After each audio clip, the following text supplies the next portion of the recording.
यदि आप products based company में शुरुआत करने जा रहे हैं, तब आपको ध्यान रखना होगा कि कहीं आपको उन बहुत सी पुरानी शर्तों या प्लान पर तो काम नहीं करना होगा, जिसकी वजह से 90% लोग शुरुआती 1 या 2 सालों में कंपनी को अलविदा कर देते हैं। आपको प्लान का चुनाव करने से पहले भली भांति देखना होगा कि प्रोडक्ट्स की खासियत और उपयोगिता क्या है और उन पर डिस्काउंट कितना है। डायरेक्ट स्पॉन्सरिंग करने पर कितना प्रॉफिट है, क्योंकि खुद का और टीम में अनगिनत लोगों का शुरुआती खर्च न्यू डिस्ट्रीब्यूटर प्रॉफिट से ही निकलता है। फिर ध्यान देना होगा कि बिजनेस मैचिंग का अधिकतम प्रतिशत क्या है और कंपनी प्रोडक्ट्स पर कितने प्रतिशत का बिजनेस वॉल्यूम बनाकर देती है।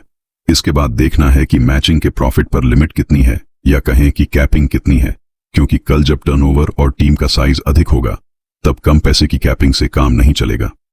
इसके बाद सबसे इंपॉर्टेंट ये देखना होगा कि कहीं हर महीने बिजनेस को जीरो तो नहीं कर दिया जाता। जैसे कि अगर 1 महीने में मैचिंग हो गई तो ठीक, वरना दोनों साइड का बिजनेस जीरो। यदि ऐसा है तो प्लान में 99% लोग कभी तरक्की नहीं कर पाएंगे, बस ऊपर के कुछ लोग ही सारा लाभ प्राप्त करते रहेंगे। उसके बाद देखना है कि ज्यादा लोगों की स्पॉन्सरिंग करने पर और अगली कितनी जनरेशन से कंपनी कितना प्रॉफिट बांट रही है। यहां पर यह भी देखना होगा कि क्या हर महीने नेटवर्क का प्रॉफिट लेने के लिए कोई प्रोडक्ट्स खरीदने की बाध्यता तो नहीं है, क्योंकि अगर ऐसा है तो फिर टीम आगे लंबे समय तक नहीं टिक पाएगी और फिर से सारी मेहनत पर पानी फिर जाएगा। क्योंकि कुछ विदेशी कंपनीज ने एक्टिव क्वालिफिकेशन के नाम पर भारत में लोगों का बहुत नुकसान किया है, जिसे अनचाही खरीद भी कहा जाता है।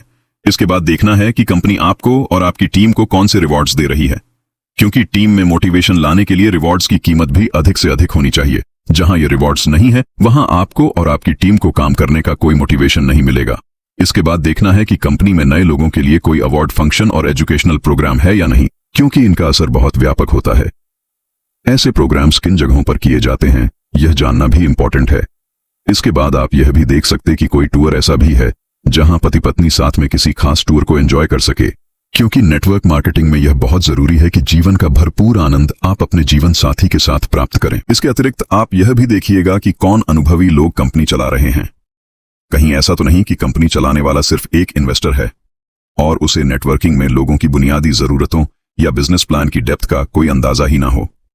ये सब वो बातें हैं जिसकी वजह से बहुत सी पुरानी कंपनीज के पुराने मॉड्यूल या कहें कि बिजनेस प्लान आज फेल साबित हो रहे हैं, क्योंकि आज लोग पुरानी गलती नहीं दोहराना चाहते और साथ ही साथ एक नया मौका नए मार्केट को जमाने के लिए तलाश रहे हैं। उम्मीद है कि इस बार आप सबसे शानदार कामयाबी को हासिल करेंगे। धन्यवाद।